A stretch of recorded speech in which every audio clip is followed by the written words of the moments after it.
네, 사랑하고 또 축복합니다. 오늘도 계속해서 우리가 창세기 말씀을 통하여서 하나님의 말씀을 나누고자 합니다. 오늘은 나를 살피시는 하나님이라는 제목으로 하나님의 말씀을 증거하도록 하겠습니다. 요즘 젊은 사람들에게는 인기 있는 어떤 배우자상이 있대요. 어떠세요? 어르신들은 어떤 배우자상을 원하셨어요? 결혼하기 전에? 잘생긴 분을 원하셨을까요? 요즘 젊은 세대들은 나쁜 남자가 그렇게 인기래요. 나쁜 남자. 옆에 있는 청년들이 있다면은 말려주셔도 될 것 같은데, 아서라라고 말려주셔도 될 것 같은데. 근데 왜 나쁜 남자가 배우자로 인기가 많을까요? 왜 그럴 것 같으세요? 왜 나쁜 남자가 인기가 많을까? 내 마음 힘들게 하고 내 마음도 몰라주고, 이 나쁜 남자들 보면 드라마 같은 데서도 보면은 다 자기 마음대로 하는 것 같은데, 이 나쁜 남자가 도대체 왜 인기가 많을까? 이거는 나쁜 남자 여서가 나쁜 남자이기 때문에 인기가 많은 것이 아니지요. 심리학자가 밝혔는데, 이 나쁜 남자들에게, 그 사람에게 이 나쁜 점을 상쇄시킬 만한 어떤 매력이 있다고 합니다. 그 매력이 뭘까요? 그 매력이 뭘까요? 어떤 사람은 너무 잘생긴 거예요. 이 나쁜 점을 상쇄할 만한, 나빠도 될 만큼 잘생긴 거예요. 저 사람 정도면, 저렇게 생겼으면 나빠도 되겠다. 또 어떤 사람은 너무 똑똑해요. 나빠도 될 만큼 너무 똑똑합니다.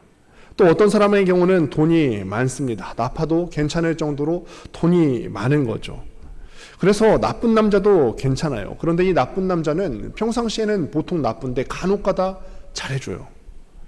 마음을 뗄만 하면은 이 사람 나빠갖고 나랑은 같이 갈 수가 없을 것 같은데, 마음을 뗄만 하면 간혹 마음을 뗄 수 없게 만드는, 진짜 말 그대로 나쁜 남자입니다. 그래서 나쁜 남자가 인기가 많대요. 젊은 사람들이 그래서 배우자상에 나쁜 남자랑 결혼하고 싶다라는 말을 많이 들었어요. 말을 한번 바꿔보도록 하겠습니다. 직장에서는 착한 직원이 좋을까요? 아니면 나쁜 직원이 좋을까요? 또 입장 바꿔볼까요? 그러면 내가 직원의 입장에서 착한 사장님이 좋으세요? 아니면 나쁜 사장님이 좋으세요? 착한 사장님이 좋습니다. 제가 기사 가운데서 한 책을 소개하는 글귀를 하나 따와봤는데 같이 한번 보고 싶습니다. 화면을 보도록 하겠습니다. 제가 읽어드리겠습니다. 회사 방침과 자신이 생각하는 방향이 일치할 때는 아무런 문제가 없었지만, 그것이 다를 때, 즉 상사와 자신이 목표하는 방향이 다를 때 나는 골칫거리인 고집불통이 되었다. 교토대라고 하는 학력은 현실의 일터에서는 아무런 도움도 되지 않았다. 나이를 먹을 만큼 먹었는데도 나는 10명 되는 조직들조차 통솔하지 못했던 것이다. 와다 이치로라고 했던 이런 사람이 18년이나 다니는 회사를 그만두고 후회한 12가지라는 책을 썼습니다. 이 사람이 책을 썼는데 자기가 18년 동안이나 회사를 다니다가 그만두게 되었는데, 그만두고 후회한 것이 무려 12가지나 된다고 합니다. 여러분, 교토대를 혹시 들어보신 적이 있으세요? 교토대. 일본에서 아주 명문인 학교라고 합니다. 이 교토대가 노벨상 수상자만 9명이나 배출한 아주 명문인 학교라고 합니다. 우리나라 같은 경우는 전국적으로 따져도 평화상을 제외한 어떤 학술적으로 노벨상을 수상한 사람은 아직까지는 아무도 없습니다. 그런데 이 교토대라고 하는 학교는 과학 분야에서만 무려 9명이나 노벨상 수상자를 배출한 명문 중에 명문입니다. 와다 이치로는 그 학교 출신이에요. 회사에 갔는데 이 사람이 자기가 교토대 출신이고 너무 똑똑한 거예요. 내 생각이 분명하겠죠. 똑똑한 사람이니까 얼마나 자기 생각이 분명하겠습니까? 와다 이치로가 그 학교 출신이죠. 내 생각이 분명한데 사장님하고 내 생각이 일치하면 괜찮아요. 내가 똑똑한데, 똑똑한 가운데 사장님하고 내 생각이 일치하면 괜찮은데, 만약 사장님하고 내 생각이 다르면 어떨까요? 사장님하고 내 생각이 다를 때, 내가 내 머리로 볼 때 사장님하고 내 생각이 달라요. 그럴 때 나는 고집불통으로 바뀌는 거죠. 내가 똑똑하고 나는 맞는 것 같은데 사장님이 잘못 판단하고 있어. 회사 나오고 나니까 이게 후회가 되더래요. 내가 교토대 나오면 뭐하나. 교토대라고 하는 학력이 18년 동안이나 직장을 생활하는데 아무 쓸모가 없더라. 내가 왜 그때 그렇게 고집을 부리다가 힘들게 됐을까? 이제는 남 이야기를 그만하고 우리 얘기로 한번 와보도록 할까요? 나는 착한 성도입니까? 아니면 나쁜 성도입니까? 나는 착한 성도예요? 아니면 나쁜 성도일까요? 과연 여러분 한 분 한 분은 착한 성도입니까? 아니면 나쁜 성도입니까? 나는 하나님 앞에서 하나님께서 사장님 같은 분이신데 사장 앞에서 내가 똑똑하다고 내 할 말만 내세우는 나쁜 직원 같은 나쁜 성도입니까? 오늘 본문을 통하여서 우리가 이 부분을 한번 살펴보고 싶습니다. 우리가 이전까지의 말씀을 통하여서 아브라함이 조카 롯을 구출하기 위해서 자기 집에서 결리던 사람 민병대 318명을 이끌고 가서 롯을 탈취해 옵니다. 정말 엄청난 전쟁을 치르고 왔습니다. 그런 전쟁을 치르고 돌아오니까 이 아브라함의 마음 가운데 갑자기 두려운 마음이 생겼다라고 말씀을 드렸어요. 그 이유는 복수전 때문이었어요. 그돌라오멜이라고 했던 이 당대 근동에 강자를 쳤는데 이 왕이 가만히 있지 않고 자기에게 복수하는 전쟁을 일으킬 수도 있겠다 생각이 들었거든요. 그리고 원래 큰 일을 하고 나면은 큰 일을 치르고 나면은 마음에 허탈감이 찾아오지 않습니까? 이때 인생이 굉장히 위험한 때라고 말씀을 드렸어요. 왜냐하면 이때 우리가 큰 일을 치르고 난 다음에 우리 마음 가운데 다른 생각이 들 수가 있어요. 롯을 구해왔지만 이 롯이 다시 원래 살았던 그 소돔 땅으로 떠나버렸고 자기 곁을 떠나버렸어요. 언제 이 전쟁이 일어날지도 모르고 내가 이 전쟁이 들었을 때 이 롯은 내가 지켜줬지만 이 나이 많은 나는 누가 지켜주나. 롯도 내 곁에 없고 심지어는 자식도 언제 태어날지 모릅니다. 이때 아브라함의 머리 가운데는 다른 생각이 들어왔죠. 우리 집에 똘똘한 종 하나 있었지. 똘똘한 종이 있어. 하나님께서 나에게 자식을 주겠다. 민족이 바닷가의 모래처럼 하늘의 별처럼 많아지게 하겠다. 약속해 주셨지만 언제 줄지 모르고 나에게는 똘똘한 종 다메섹 사람 엘리에셀이 있는데 이 사람을 내 상속자로 세워야 되겠다. 그런데 이거는 하나님의 뜻과 다르잖아요. 그래서 하나님이 간섭하셨어요.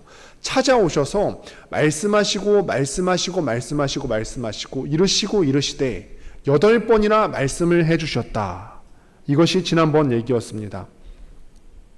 아브라함만큼 이렇게 하나님께 많은 관심을 받고 또 하나님께 많은 사랑을 받은 사람이 또 있을까요? 아브라함이 이 사랑을 받았고 이제는 이 마음이 하나님께서 8번이나 말씀해 주셔서 관심 가져주신 덕분에 아브라함의 마음이 안정이 되어가는 것 같았어요. 그런데 또 다른 문제가 생겼어요. 이 아브라함은 나는 이 하나님의 위로를 받고 하나님의 말씀을 듣고 내 마음은 위로를 받았는데 아내인 사라가 마음이 바뀌지를 않습니다. 이 사라 입장에서 봤을 때 남편을 쭉 보니까 남편 나이가 85이에요. 큰 전쟁하고 나더니 이전에는 남편이 씩씩하고 대장부 같고 용맹하고 그런 것 같아 보였는데 큰 전쟁하고 났더니 이 남편이 두려움도 있는 것 같고 남편 마음이 완전히 어린아이와 같이 되어버린 것 같아요. 예전에는 그렇게 두려워하지 않더니 두려움도 있고 이 남편 가운데 큰일 치르고 났더니 허탈감도 있는 것 같아 보입니다. 이 아내가 남편을 가만 봤더니 그냥 두면 안 될 것 같거든요. 어떻게든 조치를 해야 될 것 같은데 생각을 해보니까 이 사례가 곰곰하게 이 상황을 놓고 생각해보니까 남편이 이 지경이 되고 지금 이 모든 상황이 이렇게 되기까지 내 탓인 것처럼 느껴지는 거예요. 내가 아들을 못 낳아서 내가 아들을 못 낳아준 것 때문에 그런 것 같습니다. 그래서 사라도 이 상황을 놓고 봤을 때 마음이 가라앉는 거죠. 어떻게 해야 될까요? 지금까지도 못 낳은 아들 언제 낳고 지금 낳는다 해도 언제 또 자라서 두 부부의 노후를 책임져 줄 수 있겠습니까? 생각하니 답답한 거죠. 아이를 낳는다가 다가 아니라 또 크는 데까지 시간이 걸리지 않습니까? 간혹 오늘도 저에게 말씀을 하시는데 셋째를 낳았으면 좋겠다 말씀하시는데 낳는 게 또 다가 아니지 않습니까? 이제 겨우 아내랑 영화관을 갈 수 있게 되었는데 언제 또 키워서 또 영화관 가겠습니까? 생각하니 답답한 거죠. 그러다가 결론을 내리기를, 야, 우리 집에 새로 들어온 이 여종 하갈을 남편 옆에 붙여주면 좋겠다 생각해요. 그래서 남편에게 제안을 하는데, 본문 2절 말씀 같이 한번 읽어보도록 하겠습니다. 함께 읽습니다. 시작. 사레가 아브라함에게 이르되,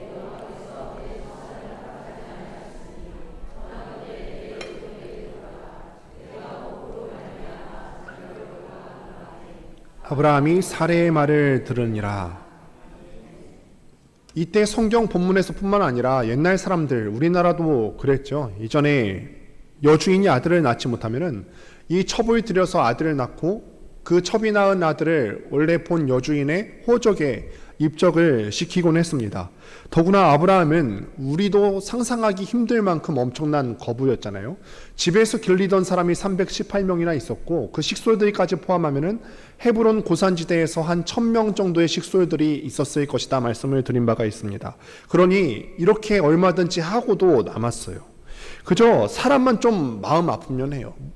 사람만 좀 마음 아프면 됩니다. 모든 사람이 다 불편할 필요가 없고, 한 여성으로서 자기 자신만 좀 마음 아프면 되는 거죠. 내가 아이 못 낳은 거니까 나만 좀 마음 추스리면 되지 않겠나, 이렇게 생각했을 겁니다. 남편에게 이 제안을 했더니 이 착한 남편이 이 아내 사라의 말을 들어줍니다. 내가 아무리 생각해도 나이를 낳아줄 수 없을 것 같으니까 남편에게 여종 하갈을 취하라 라고 말합니다. 이렇게 말하는 아내의 눈빛은 또 어떠했을까요? 이 눈 속에 아마 눈물이 그렁그렁했을 겁니다. 두려움도 있습니다. 잘못되는 건 아닌지, 내가 하갈을 이 남편에게 붙여주는데 혹시나 잘못되는 것은 아닌지 온갖 생각이 많을 겁니다. 더 이상 아내를 슬프게 하지 말아야겠다 생각했을까요? 아브라함은 그대로 했어요. 이 아브라함 참 나쁜 사람이죠. 애굽에 같이 내려가서 자기 살려고 자기 아내를 자기 누이라고 속였습니다. 그 아내는 순순히 그 말을 들어줬어요. 착한 아내였죠. 지금도 이 모든 일들의 책임이, 이 모든 상황이 나 때문에 그런 건 아닌가? 이 남편이 이렇게 허탈감이 들어오고 남편이 이렇게 다운되는 것이 혹시 나 때문은 아닐까 생각하고 남편에게 첩을 드립니다. 그런데 이 남편이 그 첩을 받습니다. 더구나 이 첩이 지금 어디 출신이라고 하죠? 하갈이 어디 출신입니까? 어디 출신이죠? 같이 읽었을 텐데요. 애굽 사람이에요. 애굽 사람. 여러분, 이 하갈이 언제 애굽에서 왔을까요? 애굽에서 언제 왔죠? 아브라함이 아내 사라를 누이라고 속이고 목숨을 구걸할 때 바로가 종으로 준 사람이 바로 하갈이에요. 이 하갈을 볼 때마다 어떤 생각이 들까요? 아브라함과 사라 부부는 그때 생각이 날 거예요. 이 하갈을 볼 때마다 애굽에서 있었던 일들이 계속 생각이 나겠죠. 내가 그때 남자답지 못했고 아내를 팔고 목숨을 구걸했던 그 일이 생각이 납니다. 그 과거가 다 생각나게 했던 인물이 하갈일 거예요. 그런데 이 하갈을 취합니다. 여러분, 이래도 될까요? 안 되죠. 그런데 아브라함은 그렇게 안 했어요.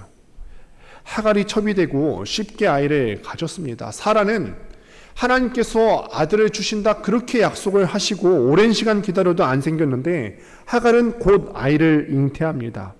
원래는 이 하갈이 착했을 것 아닐까요? 여종이었으니까 주인이 시키는 대로 다 했을 거예요. 살아남기 위해서 다 했을 겁니다.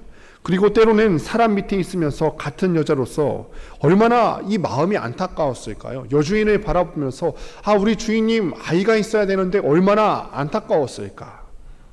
가진 것 없이 다 가졌는데 이 아이 하나 못 낳아서 늙음하게 마음고생하는 것 보면서 같은 여자로서 이 여주인을 불쌍하게 여겼을 수도 있어요. 그러다가 갑자기 자기가 첩이 되고 뱃속에 아이가 생기니까 이 하갈의 마음이 점점점 높아지기 시작한 거예요. 여주인을 멸시했다라고 하는데 이 하갈이 여주인을 멸시한 것은 자기가 있어야 되는 그 자리를 이탈한 거죠. 종의 자리는 주인을 순종하고 이 주인의 밑에 있어야 되는 자리가 종의 자리인데 종의 자리에서 이탈해 버렸어요. 그런데 마음이 높아지고 내 본분이 있는데 그 본분을 이탈한 사람, 본분을 하지 않고 해야 될 일을 하지 않고 자기 자리를 이탈한 사람이 지금 본문에서 보시면 하가일 뿐입니까? 아니죠. 아브라함도 사라도 다 자기 자리를 이탈했죠. 내가 반드시 너로 큰 민족을 이루게 해주겠다. 너를 통해서 아들을 낳게 해주겠다. 하나님께서 이 안 믿어지는 아브라함의 마음을 위로해 주시려고 그 믿음 없는 가운데 아브라함이 믿게 해주시려고 8번이나 말씀하시면서 위로하고 격려해 주셔서 그 자리에 있기로 했고, 또 이 아브라함이 이거를 그대로 믿어서 믿음으로 의롭다 칭함까지 받았는데 아브라함은 그 자리를 이탈했어요. 가만히 있고서 그 말씀을 기다렸어야 되는데 하가를 취함으로써 그 자리를 이탈했죠. 주인이 말씀하신 대로 가만히 기다려야 되는데 주인 말씀대로 순종하지 않고 자기 마음대로 했어요. 종의 자리에서 이탈했어요. 도저히 이대로 안 될 것 같으니까 그 자리를 이탈하고 말았죠. 그 결과로 아브라함도 그렇고 사라도 그렇고 여종 하갈도 모두 불행해졌습니다. 이런 멸시를 받다 보니까 자기 여종인데 하갈이 잉태하고 나서 여주인을 이 멸시를 받고 보니까 사라가 너무 기가 막힌 거예요. 이 남편이 불쌍해서 여종까지 내어주고 심지어는 자기의 어떤 여성성까지 다 포기하고 이 하갈을 첩으로 내어줬는데 남편의 대를 이어주고 싶은 착한 여자였는데 여종에게 멸시를 받고 나니까 이 착한 마음이 다 상실되어 버리고 말았습니다. 그래서 남편에게 이렇게 따지죠. 5절 말씀을 같이 한번 읽어보도록 하겠습니다. 함께 읽습니다. 시작. 사례가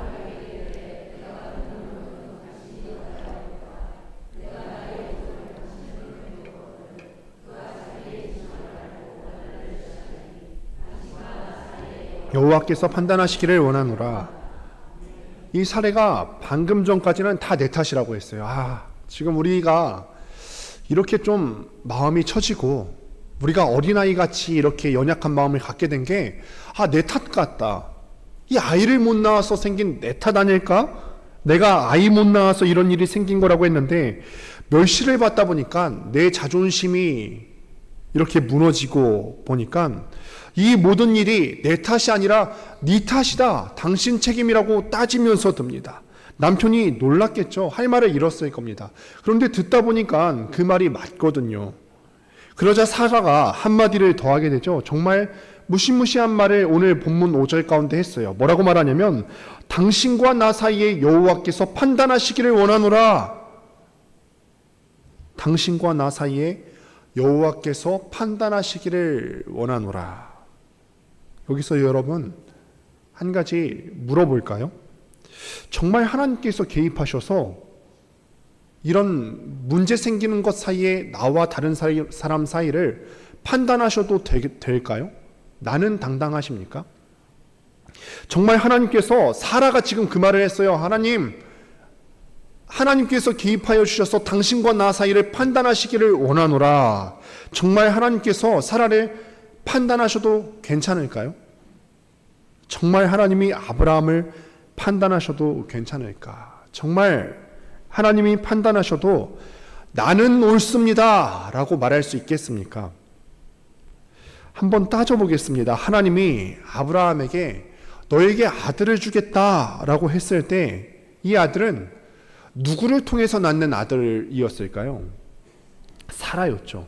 아브라함 부부는 그 하나님의 말씀을 기다리지 않고 하갈을 드렸어요. 이거는 하갈을 드렸다 행동으로 이렇게 표현된 건데 말로 정의하고 표현하자면 하나님의 말씀을 무시한 거죠. 마음이 높아졌어요. 함부로 행동했습니다. 내가 하나님께서 사라를 통하여서 아들을 주셨을 때 이 아브라함의 마음의 위로를 받을 수 있는 건데 내가 내 남편의 마음을 위로할 수 있을 거라 생각하고 내가 조금 포기하면 인생 바뀔 수 있을 거라고 생각하는 거예요. 하나님께 묻는 과정이 없었죠. 하갈을 통해 아들을 낳아도 되겠습니까? 물어봤습니까? 더구나 이 아들은 그냥 아들이 아니지 않습니까? 약속의 아들이고 이 아들을 통하여서 큰 민족을 이룰 그 아들, 모든 족속에게 복을 베풀 그런 믿음의 조상이 될 그 아들인데 하나님이 이 아들을 애굽 여종을 통해 낳아도 되겠냐고 물어봤냐는 거죠. 안 물어봤습니다. 이 안 물어본 그 일에 대해서 사라가 그렇게 자기 스스로 판단하고 지금까지 일을 벌였는데 그럼 이 행동을 두고 하나님께서 판단하셔도 될까요? 두 번째로 이 부부가 지금 자기 감정대로 움직였어요. 자기 슬픔에 따라서 행동했습니다. 얼마나 슬펐겠어요. 큰 전쟁이 보복전이 일어날지도 모르고 자기는 점점점 나이는 들어가는데 상속자가 없으니까 그런 상태로 늙어가니까 이 마음 가운데 얼마나 슬펐겠어요. 남편 잘 되라고 자신의 어떤 여성성조차 포기해버린 사라의 마음을 생각하면은 그 슬픔이나 아픔이나 헌신은 우리가 충분히 이해할 수가 있습니다. 그러나 여러분 기억하셔야 할 것이 있습니다. 상황은 이해된다고 해도 용납할 수 없는 것들이 있습니다. 하나님의 법을 어기는 것, 이해할 수 있을지는 몰라도 용납할 수는 없는 문제라는 거죠. 그 문제에 대해서 내가 슬퍼서 그런 거 아닙니까? 하나님, 내가 슬퍼서 이런 잘못 저지른 거 아닙니까? 이해될 수는 있을지 몰라도 그 문제에 대해서 정말 하나님께서 판단하셔도 되겠냐는 것입니다. 그런데 사라는 너무 슬프고 억울한 나머지 하나님 앞에서 이런 무시무시한 말을 내뱉는 거죠. 당신과 나 사이에 하나님께서 판단하시기를 원하노라. 다시 생각해 보면요, 이렇게 놓고 보면 아브라함도 그렇고 사라도 그렇고 하갈도 정말 나쁜 사람들이죠. 다 나쁜 사람들이에요. 왜 나쁜 사람들이죠? 다 자기 자리를 이탈했거든요. 다 주제넘는 행동을 했습니다. 하나님께서 선을 지켜야 되는데, 사람이 자기의 자리에 맞게 선을 지켜야 되는데 선을 넘었어요. 자기 마음대로 행동한 거죠. 그런데 더 무서운 것 한 가지가 있죠. 그러면 한번 생각해 보실게요. 3명 다 주제를 넘었거든요. 아브라함도 그렇고 하갈도 그렇고 사라도 다 주제를 넘었는데 누가 더 주제를 넘었을까요? 여종으로서 주인을 무시했던 하갈일까요? 아니면 아브라함과 사라일까요? 누구일 것 같으세요? 아브라함과 사라입니다. 왜 그럴까요? 하나님은요, 이 아브라함과 사라를 지금까지 대하실 때 이 세상에 마치 아브라함과 사람 둘밖에 없는 것처럼 집중해 주시고 관심 가져 주시고 이 두 분에게 말씀을 해 주셨어요. 심지어는 바로에게 재앙을 내리면서까지 이 아브라함 가족에 복을 주신 분이 바로 하나님이십니다. 아브라함 마음이 흔들리니까 짐승을 딱 쪼개어 그 사이를 지나가시면서 하시는 말씀이, 아브라함아, 내가 너에게 약속한 건데 이 일이 반드시 이루어질 거다. 이 일이 이루어지지 않으면은 네가 나를 이것이 쪼개라. 이렇게까지 확실하게 약속하셨던 하나님, 그 하나님과 약속을 받았음에도 불구하고 아브라함과 사라는 그 자리를 이탈했죠. 여종으로서 사람 여주인을 무시한 죄보다 하나님이 목숨을 걸고 하신 그 맹세의 자리를 이탈한 아브라함과 사라가 더 주제넘은 사람들인 거죠. 여러분, 그러니 우리가 함부로 사람을 판단하는 것은 정말 주의하셔야 되는 일입니다. 감히 함부로 우리가 교회 생활을 하면서 주변 성도들을 함께 대할 때 당신과 나 사이에 누가 더 옳은지 판단하시라고, 하나님이 하실 것이다 라고 하는 말은 정말 위험한 말이에요. 마음속으로도 그런 생각을 하시면 안 됩니다. 하나님이 아실 것이다, 이거는 정말 무서운 말이에요. 우리가 간혹 그런 생각이 들지 않습니까? 내가 억울한 것 같아서 그래, 하나님이 다 아실 거다. 한편으로는 이런 마음이 드는데 이 말조차도 사실은 되게 무서운 말이라는 거예요. 하나님이 다 아시면 나는 괜찮을까? 그러니 우리가 주의하셔야 되는 거죠. 하나님이 판단하시면은 그 앞에 설 자가 아무도 없습니다. 이렇게 슬퍼하는 사라, 정말 기가 막힌 도전장을 내미는 사라 앞에서 아브라함은 또 착한 남자가 되기로 합니다. 우리 말씀 같이 한번 읽어보도록 하겠습니다. 함께 읽습니다. 시작. 아브라함이 사라에게 이르되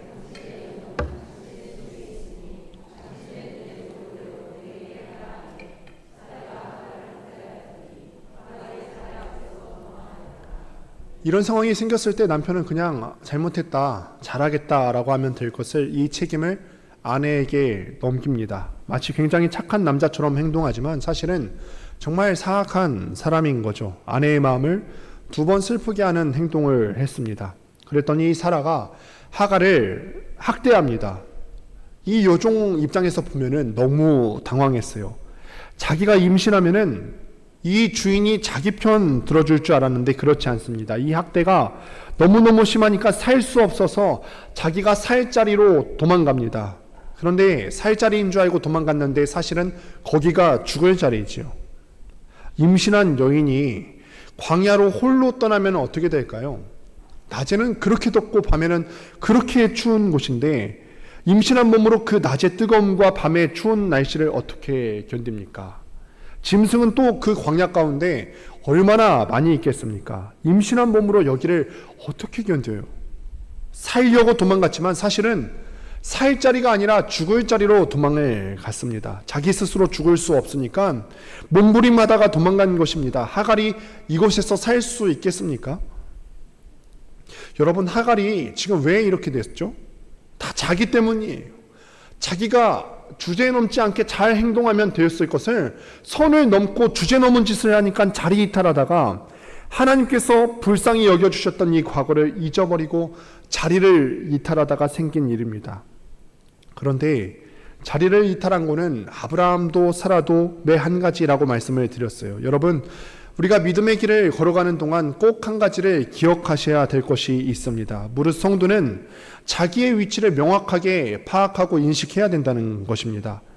하나님 앞에 있는 사람이라는 어떤 자기 인식이 명확해야 된다는 거죠. 그래야 우리가 걷는 이 신앙의 길이, 믿음의 길이 평탄하고 즐거운 거죠. 내 슬픔에 빠져서, 내가 감정에 빠져서 판단하시면 안 되죠. 그리고 내 오랜 경험에 의지해서 판단하셔도 안 될 줄로 믿습니다.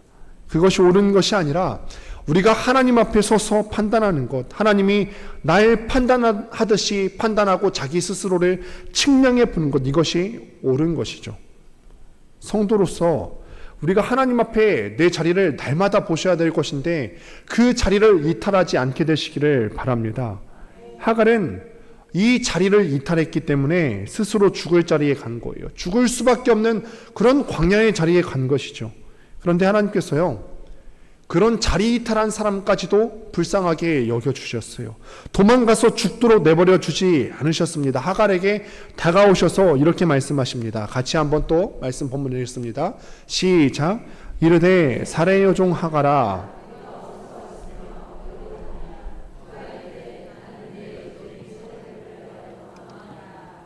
하갈아, 너 지금 어디에서 와서 어디로 가니?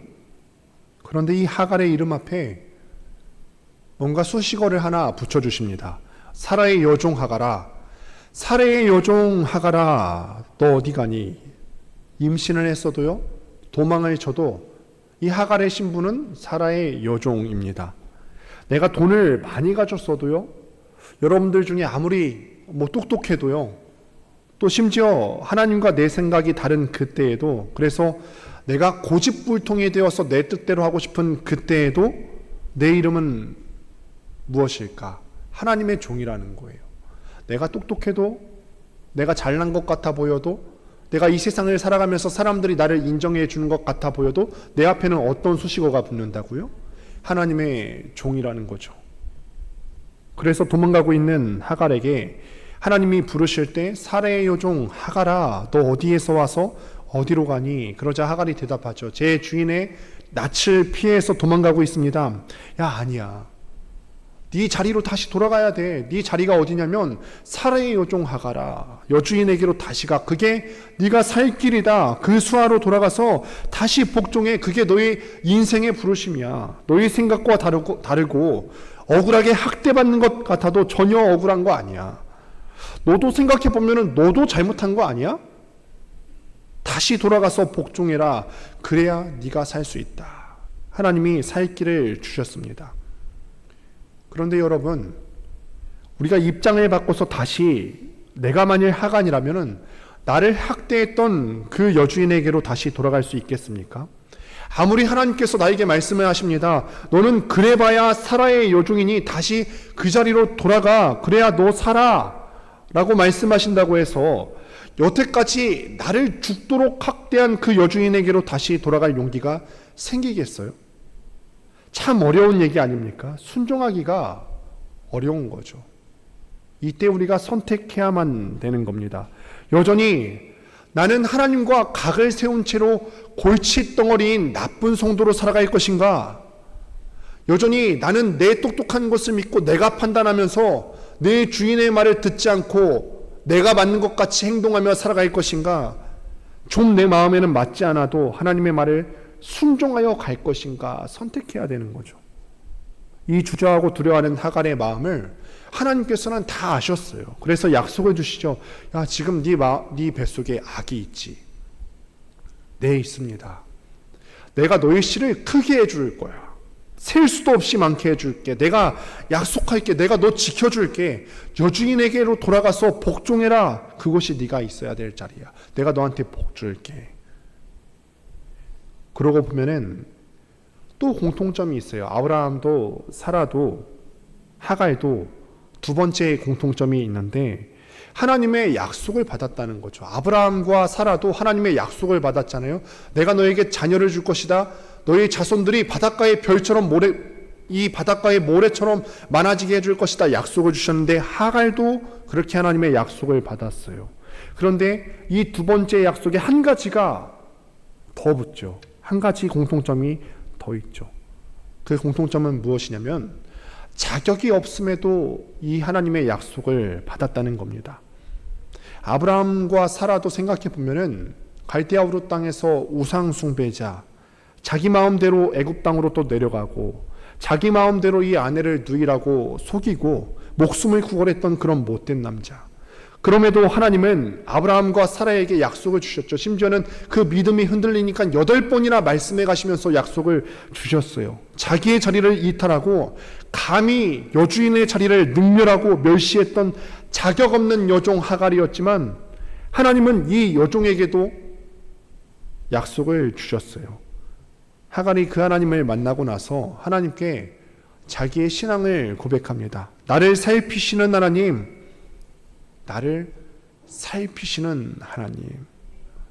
하나님을 만나고 또 하나님을 경험하면은 입을 열어서 내가 경험했던 하나님이 어떤 하나님인지를 고백하게 되죠. 우리도 그런 과정을 거쳐오지 않으셨습니까?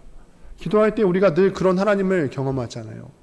나를 사랑해 주시는 하나님, 내가 어떤 자격 없음에도 불구하고 나를 포기하지 않으시는 하나님, 그렇게 여러분들도 신앙 고백해 오시지 않으셨습니까?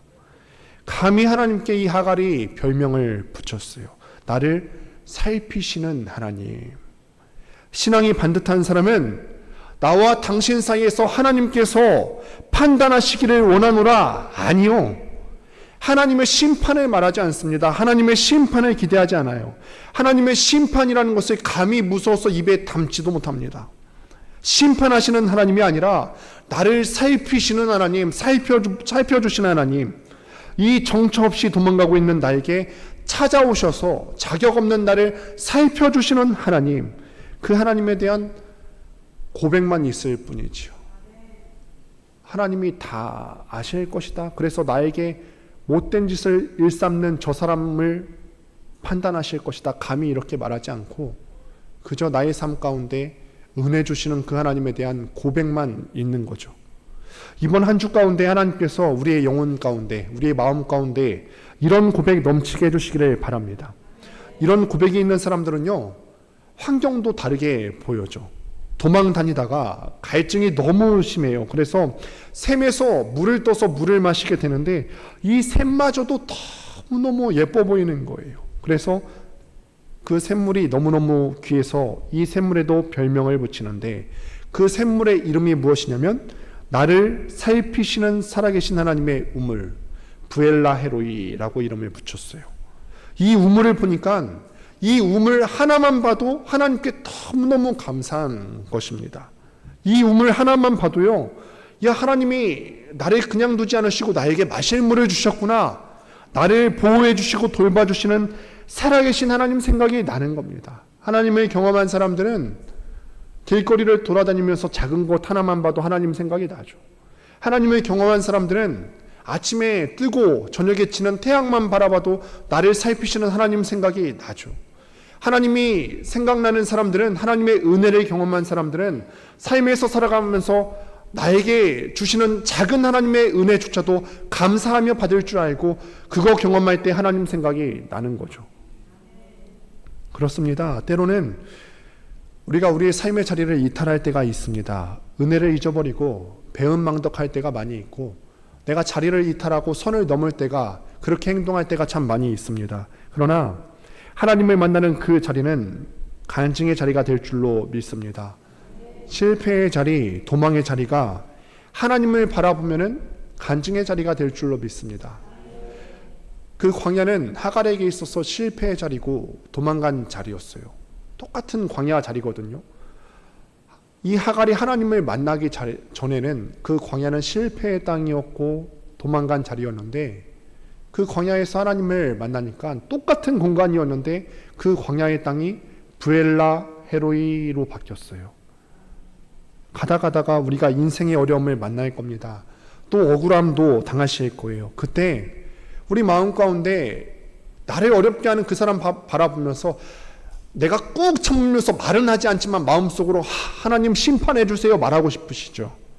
심판하시면 그 사람만 심판될까요?